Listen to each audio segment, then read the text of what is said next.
दोस्तों, हर नौजवान युवक का यह सपना होता है कि वह अपनी अलग पहचान बनाए।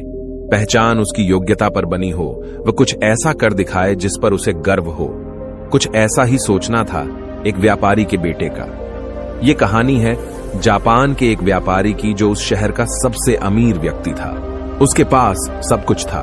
उसके पास किसी चीज की कोई कमी नहीं थी, केवल अपने बेटे से परेशान था। एक दिन वह व्यापारी अपने बेटे से कहता है, बेटा, तू मेरे साथ व्यापार में हाथ क्यों नहीं बढ़ाते? तुम्हें व्यापार के तौर तरीके सीख लेने चाहिए, क्योंकि भविष्य में तुम्हें यही तो करना है। यदि तुम व्यापार में हाथ नहीं बढ़ाओगे तो फिर क्या करोगे? वह नौजवान युवक अपने पिता से कुछ नहीं कहता, क्योंकि उसका व्यापार में बिल्कुल भी मन नहीं लगता था। वह दिन भर मार्शल आर्ट्स की किताबें पढ़ता, और जब भी कोई समुराई शहर में आता तो वह पूरा समय उसी के पीछे पीछे घूमता रहता। एक बार पूरे परिवार के सदस्यों ने मिलकर उसे समझाने की कोशिश की। वे कहने लगे, बेटा, तुम्हारे पास इतना बड़ा व्यापार है, फिर भी तुम अपने पिता का हाथ क्यों नहीं बढ़ाना चाहते? यदि तुम अपना व्यापार नहीं देखोगे तो फिर कौन देखेगा? इस पर वह नौजवान युवक जवाब देते हुए कहता है, मैं खुद के दम पर कुछ बनना चाहता हूं। मैं चाहता हूं कि मेरी एक अलग पहचान हो, लोग मुझे जाने, और इसलिए मैं इस देश का सर्वश्रेष्ठ धनुर्धर बनना चाहता हूं। उस युवक की यह बात सुनकर उस व्यापारी को बहुत क्रोध आया, लेकिन फिर भी उसने अपने क्रोध पर काबू पाया। कुछ देर सोच विचार करने के बाद उस व्यापारी ने अपने बेटे से कहा, बेटा, अगर तुम यही करना चाहते हो तो ठीक है, मैं अगले 3 साल का समय तुम्हें देता हूं। यह सुन वह नौजवान युवक बहुत खुश हुआ। तभी आगे वह व्यापारी कहता है, लेकिन मेरी एक शर्त है। इस पर वह नौजवान युवक कहता है, क्या शर्त है आपकी पिताजी? उसके पिताजी अपने बेटे से कहते हैं, देखो, मैं तुम्हें अगले 3 साल का समय तो दे रहा हूं, लेकिन तुम्हें हर साल मुझे यह बताना होगा कि तुम क्या कर रहे हो और तुमने उसमें कितनी उन्नति कर ली है। यदि तुम मुझे अपने काम से संतुष्ट कर पाए तब तो ठीक है, वरना तुम्हें मेरे साथ मेरे व्यापार में हाथ बढ़ाना होगा। नौजवान युवक काफी सोच विचार कर अपने पिता से कहता है, ठीक है पिताजी, मुझे आपकी शर्त मंजूर है। उसके ठीक 2 दिन बाद वह नौजवान युवक अपने पिता की आज्ञा लेकर धनुर्विद्या सीखने के लिए घर से निकल पड़ता है, और वह कई दिनों की यात्रा करके एक गुरु के पास पहुंचता है। वह गुरु जापान में धनुर्विद्या और युद्ध कला सिखाने के लिए प्रसिद्ध थे। उनकी ख्याति दूर दूर तक फैली हुई थी, लेकिन वह बहुत कम लोगों को अपना शिष्य बनाते थे। वह नौजवान युवक उन गुरु के पास पहुंचकर उन्हें प्रणाम करता है और कहता है, हे गुरुवर, मैंने आपके बारे में बहुत सुना है और इसीलिए मैं बहुत दूर से यात्रा करके आपके पास आया हूं। मैं आपसे धनुर्विद्या सीखना चाहता हूं। मैं धनुर्विद्या में बेहतर होना चाहता हूं। फिर जवान युवक सारी बातें कहता जा रहा था, लेकिन इस पर गुरुवर कुछ भी जवाब नहीं दे रहे थे। और जब कुछ देर तक उन गुरुवर ने जवाब नहीं दिया तो इस पर उस नौजवान युवक ने अपने घर पर बीती सारी बातें उन गुरु को बता दी। उसने यह बता दिया कि किस तरह से उसके पिता ने उसके सामने शर्त रखी है कि यदि वह अपने जीवन में सफल न हो पाया, उसने अपने जीवन में वह न कर पाया जो वह करना चाहता है, तो उसे उनका व्यापार आगे बढ़ाना होगा। आगे वह नौजवान युवक उन गुरुवर से कहता है, हे गुरुवर, मैं आपसे वादा करता हूं, मैं पूरी कर्तव्य निष्ठा के साथ धनुर्विद्या सीखूंगा और मैं आपका समय बर्बाद नहीं करूंगा, इसलिए कृपया करके मुझे अपना शिष्य बना लीजिए। तभी उस गुरु ने उस युवक की तरफ ध्यान से देखा। उन्होंने देखा कि वह अपने साथ काफी सामान भी लेकर आया था और उसके साथ उसके 2 सहायक भी आए हुए थे। तभी उन गुरु ने कहा, सबसे पहले यदि तुम धनुर्विद्या सीखना चाहते हो तो तुम्हें इन चीजों को छोड़ना होगा, इन चीजों का त्याग करना होगा, इसलिए इन कीमती सामानों को वापस अपने घर भेज दो। उस नौजवान युवक ने गुरु की आज्ञा का पालन किया। उसने सारा सामान अपने सहायकों के हाथों वापस घर की ओर भेज दिया।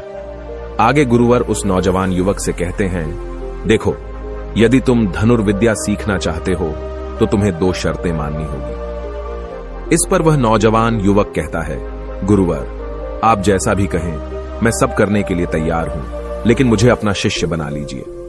तभी गुरुवर उस युवक को पहली शर्त बताते हुए कहते हैं, तुम्हें यहां पर सामान्य लोगों की तरह ही अपना जीवन बिताना होगा और सारे कार्य तुम्हें खुद ही करने होंगे। इस पर नौजवान युवक कहता है, जी गुरुवर, जैसा आप कहें। आगे गुरुवर उस नौजवान युवक को दूसरी शर्त बताते हुए कहते हैं, यदि एक बार तुम्हें धनुर्विद्या की शिक्षा को ग्रहण करना शुरू कर दिया तो तुम्हें उसे पूरा करना ही होगा। तुम इस बीच उसे छोड़कर नहीं जा सकते। इस पर वह नौजवान युवक कहता है, ठीक है, आप जैसा कहें, मुझे सब मंजूर है। उन गुरुवर ने उस नौजवान को अपना शिष्य बना लिया, लेकिन वो नौजवान ये नहीं जानता था कि उनके सिखाने का तरीका बहुत अलग था। एक दिन उन गुरुवर ने उस नौजवान युवक को अपने पास बुलाया और कहने लगे, बेटा, जैसे तुम उठते बैठते हो, चलते फिरते हो, जैसे तुम सांस लेते हो, वैसे ही तुम निशाना भी लगाते हो। इसलिए सबसे पहले तुम्हें सचेत होना होगा। तुम्हें जानना होगा कि तुम क्या कर रहे हो, तुम किस अवस्था में हो। तुम्हें जागरूक होने की आवश्यकता है। इसलिए आज से ही सचेत होकर सारे काम करना शुरू कर दो, और ऐसा तब तक करो जब तक यह तुम्हारा स्वभाव न बन जाए। उस युवक ने उन गुरुओं की बात मान ली। वह एकाग्र होकर अपने कामों पर ध्यान देने लगा। वह अपने चलने फिरने, अपनी सांसों पर ध्यान केंद्रित करने लगा। सुबह उठकर वह अभ्यास करता और ध्यान किया करता। शाम के 6 बजे से वह एकांत रहता और ध्यान किया करता। ध्यान करने के बाद करीब 9 बजे के बाद वह सो जाया करता और ठीक सुबह 4 बजे उठकर वह धनुर्विद्या का अभ्यास करने लगता, और यह सब उसे एकांत में रहकर ही करता था। और यह सारी क्रियाएं दोपहर के 2 बजे तक यूं ही चलती रहती, और इस समय के दौरान न तो कहीं जाना और न ही किसी से मिलना। यहां तक कि उस युवक को किसी से बात करने की भी कोई अनुमति नहीं थी, और बचे हुए 4 घंटे अर्थात दोपहर को 2 बजे से शाम को 6 बजे तक वह बाकी सभी शिष्यों के साथ मिलकर आश्रम की देखरेख करता। और वह नौजवान युवक भी अब तक पूरा मन लगाकर सीखने की कोशिश कर रहा था। लेकिन जैसे जैसे समय बीतता जा रहा था, उस नौजवान युवक का जोश ठंडा पड़ रहा था। अब उसके लिए उस आश्रम में एक एक पल बिताना बहुत मुश्किल हो रहा था। अब उस नौजवान युवक ने अपने गुरु की बातों को अनदेखा करना शुरू कर दिया था। वह उन सभी नियमों को तोड़कर अपने सभी गुरु भाइयों के साथ मिलकर गप्पे लड़ाने लगा था।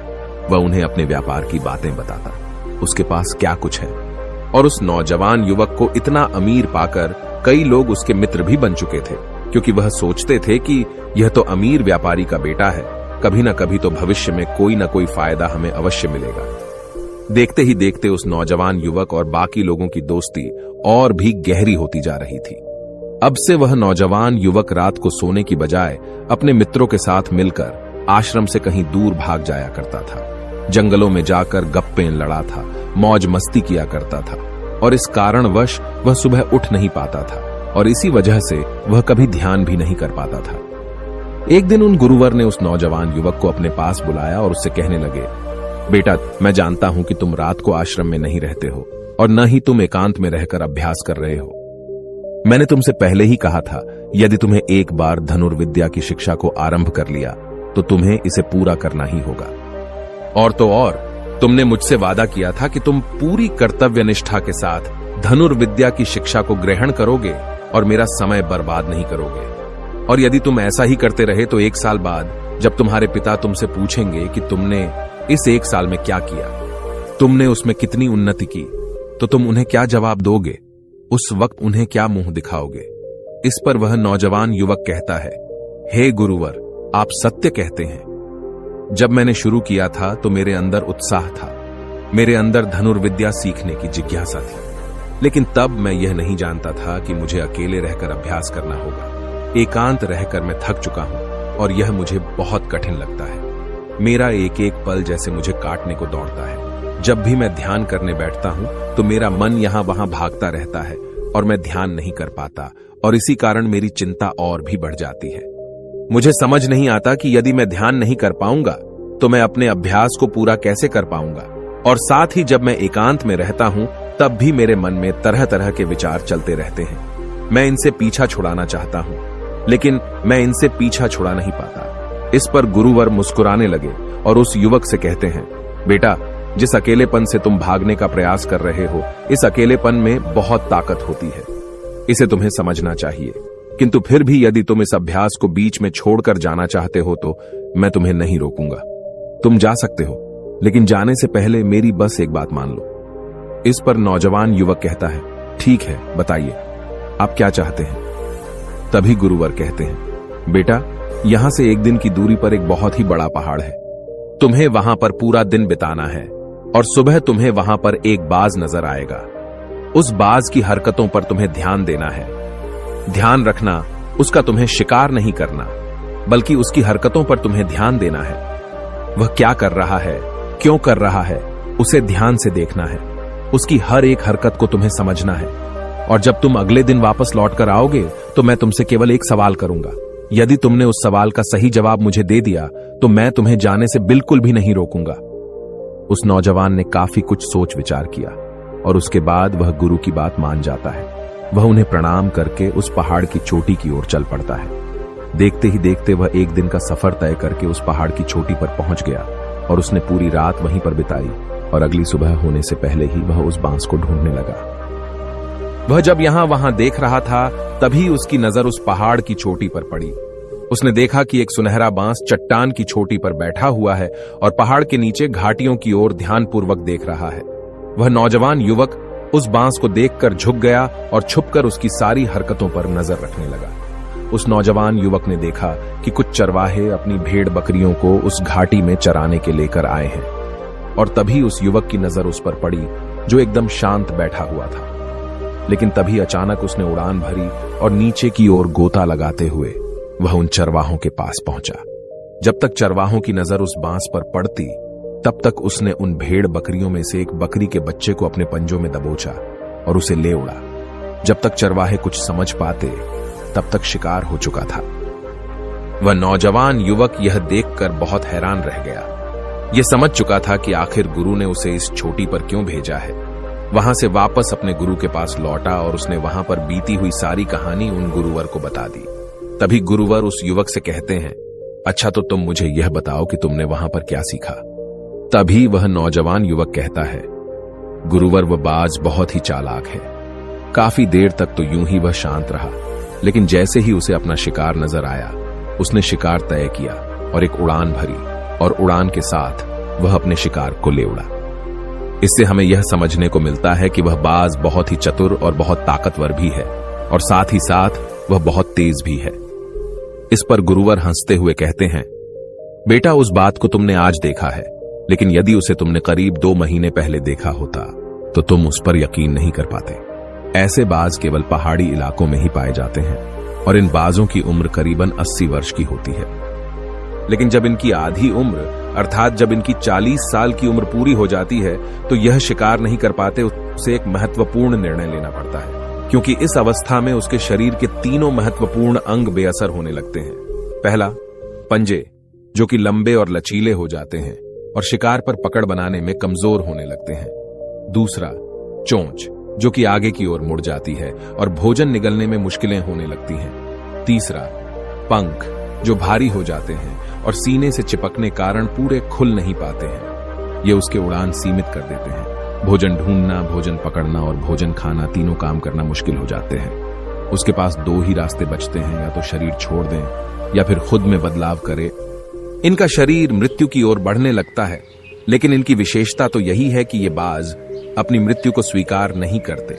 जहां पहला रास्ता सरल और तुरंत समाधान देने वाले हैं, वहीं दूसरा अत्यंत पीड़ादायी और लंबा बांस पीड़ा चुनता है और खुद में बदलाव करता है। वह धीरे धीरे उड़ान भरकर किसी ऐसी जगह पर जा पहुंचते हैं जहां बहुत शांति होती है और वहां अपना घोंसला बनाता है। फिर वहां पर जाकर वो सबसे पहले अपनी कमजोरी अर्थात अपनी उस मुड़ी हुई चोंच को पत्थर पर मार मार कर उसे तोड़ देते हैं। अपनी चोंच तोड़ने से ज्यादा पीड़ादायक कुछ भी नहीं पक्षी के लिए।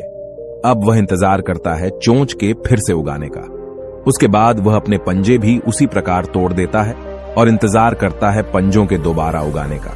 और देखते ही देखते इनके पंजों में नए नाखून आते हैं। नई चोंच और पंजे आने के बाद वह अपने भारी पंखों को एक एक कर नोचकर निकालता है और प्रतीक्षा करता है पंखों का फिर से उगाने का। और इस क्रिया में पूरे 3 महीने लगते हैं और 3 महीनों के अंदर इन बाजों का एक नया पुनर्जन्म होता है और तब उसे मिलती है वही भव्य और ऊंची उड़ान, पहले जैसी नहीं। इस पुनर्जन्म के बाद वह 30 साल और जीता है, ऊर्जा, सम्मान और गरिमा के साथ। आगे गुरुवर इस नौजवान युवक से कहते हैं, तुम उस बाज की तारीफ कर रहे हो जो अकेले रहना पसंद करता है, शांत रहना पसंद करता है, जो पूरे 3 महीने एकांत में रहकर तपस्या करता है, अपने आप को शिकार के लायक बनाता है, तब जाकर वह कहीं शिकार करने योग्य बन पाता है। तुमने देखा होगा कि जो भी ताकतवर इंसान है वह हमेशा एकांत ही रहता है, लेकिन जो व्यक्ति कमजोर है जिसके अंदर तरह तरह की कमियां हैं, वह लोगों के बीच छुपने का प्रयास करता है। आगे गुरुवर उस नौजवान युग से कहते हैं, मेरी बात ध्यानपूर्वक सुनो। यदि तुम अपने जीवन में सफल होना चाहते हो, अपनी पहचान बनाना चाहते हो, तो सबसे पहले दिशाहीन से दृढ़ निश्चय वाले बनो। क्योंकि जब तुम खुद के लिए समय निकालते हो, जब तुम एकांत रहने का चुनाव करते हो, तो तुम अपने दिन में जो भी काम कर रहे हो उस पर तुम ध्यान दे पाते हो, तुम सचेत हो पाते हो और साथ ही तुम किसी भी चीज पर सही निर्णय भी ले पाते हो। और एकांत आपको हमेशा कुछ न कुछ नया सिखाता ही रहता है। आगे गुरुवर उस युवक को दूसरी बात बताते हुए कहते हैं, आज जो मौका तुम्हारे पास है वह मौका तुम्हें दोबारा नहीं मिलेगा। इसीलिए इस मौके की कीमत को समझो, क्योंकि तुम्हें एकांत खुद को बनाने के लिए मिला है। तो अपने जीवन में देखो, उसे समझो और उन कमियों को दूर करो। तुम तो बड़े शहर से हो और तुमने यह भी देखा होगा कि शहर के लोग अपना पालन पोषण करने के लिए दिन रात मेहनत करते रहते हैं। न तो उनके पास सीखने का समय है और न ही एकांत में रहने का। इसलिए वह कभी भी खुद को जान तक नहीं पाते। यह अकेलापन, यह संघर्ष जिसे तुम व्यर्थ समझ रहे हो और जिसे तुम यूं ही बर्बाद कर रहे हो, यह मौका तुम्हें कुछ बनने के लिए मिला है और यह मौका दोबारा लौटकर वापस नहीं आएगा। आगे गुरुवर उस युवक को अगली बात बताते हुए कहते हैं, जिन लोगों के साथ तुम घूमते रहे हो, जिनके साथ गप्पे लड़ा रहे हो, जिनके साथ अपना समय काट रहे हो, उन्हें तो खुद तक नहीं पता कि वह क्या कर रहे हैं। उन्हें खुद इस बात का एहसास नहीं है कि वह खुद अपना कितना बड़ा नुकसान कर रहे हैं। तुम ऐसे लोगों के साथ अपना समय बिताते हो तो अवश्य ही तुम भी दिशाहीन हो जाओगे और तुम भी यह समझ नहीं पाओगे कि तुम्हें अपने जीवन में क्या करना है। शुरू में तुम्हें अकेले रहने में थोड़ी तकलीफ जरूर होगी, लेकिन धीरे धीरे आपको इसके साथ रहने की आदत पड़ जाएगी। इसलिए अकेलेपन का इस्तेमाल एकांत रहने के लिए करो और अपना उद्देश्य याद रखो। यह याद करो कि तुम यहां पर क्यों आए थे और तुमने अपने जीवन में क्या लक्ष्य तय किए थे। गुरुवर के इतना कहने के बाद वह नौजवान युवक सोचने लगा। वह यह समझने लगा कि आखिर वह यहां पर क्यों आया था। तब उसे याद आया कि उसके गुरु ने उसे क्या कहा था कि अपने अकेलेपन का इस्तेमाल करो, क्योंकि अकेलापन ही एकांत बन जाएगा और वह तुम्हें आगे बढ़ने में तुम्हारी मदद करेगा। दूसरी बात, अभ्यास में संतुष्टि ढूंढो, क्योंकि उस नौजवान युवक के गुरु ने कहा था कि सारा ध्यान केवल अभ्यास में लगाना, इसके अलावा कुछ और पाने की कोशिश नहीं करना। क्योंकि जब हम कहीं और जाने की या कुछ अलग पाने की कोशिश करने में लग जाते हैं, तब हम अपने मन के बनाए हुए जाल में फंसते चले जाते हैं और हमारा संबंध वर्तमान से टूट जाता है। और तब हमें ऐसा लगने लगता है जैसे हम कहीं पर फंसे हुए हैं। हम बहुत दुखी हैं, हम बहुत निराश हैं और कहीं पर पहुंच नहीं पा रहे। और इसी के साथ में उस नौजवान युवक को उन गुरु की तीसरी बात भी याद आती है कि प्रकृति में ध्यान करो। जब भी तुम्हें समय मिले तो किसी एकांत जगह पर या फिर किसी पेड़ के नीचे बैठकर ध्यान करो। केवल अपनी सांसों पर ध्यान दो। विचार खुद शांत होने लगेंगे और जब तुम्हारे विचार शांत होने लगेंगे तब तुम्हें आभास होगा कि तुम प्रकृति के साथ जुड़े हुए हो, तुम इस धरती के साथ जुड़े हुए हो। ऐसा करने से अकेलेपन का वह भाव हमेशा हमेशा के लिए खत्म होने लगेगा और तब तुम यह जान पाओगे कि यह पल ही वह अवसर है जहां तुम खुद को पूरी तरह से जान सकते हो। तभी तुम अकेलेपन का फायदा उठा सकोगे और इसी तरह से अकेलेपन को जीता जाता है। इन सभी बातों को ध्यान करके उस नौजवान युवक ने यह निश्चय किया कि वह आश्रम छोड़कर कभी कहीं नहीं जाएगा जब तक कि वह अपने इस लक्ष्य को प्राप्त नहीं कर लेता। यहाँ पर एक सर्वश्रेष्ठ धनुर्धर बनने आया था और वह यहाँ से सर्वश्रेष्ठ धनुर्धर बनकर ही जाएगा। इसके बाद वह अगले ही दिन से अभ्यास में पूरी तरह से लीन हो गया। दोस्तों, यदि आप अपने जीवन में अपनी पहचान बनाना चाहते हैं, अपने जीवन में कोई लक्ष्य प्राप्त करना चाहते हैं, तो कुछ अलग पाने का प्रयास छोड़ दें। क्योंकि जब हम कुछ अलग और कुछ खास पाने का प्रयास करने लग जाते हैं, तब हम यह भूल जाते हैं कि हमारा लक्ष्य क्या है और हम अपने लक्ष्य से दिशाहीन होने लगते हैं। और इसी कारण हम अपने लक्ष्य तक कभी पहुंच नहीं पाते, क्योंकि हमारा मन हमें कुछ अलग पाने के लिए निरंतर प्रेरित करता रहता है। और इसी कारण हम अपने मन के जाल में फंसते चले जाते हैं और हम अपने लक्ष्य पर ध्यान नहीं दे पाते।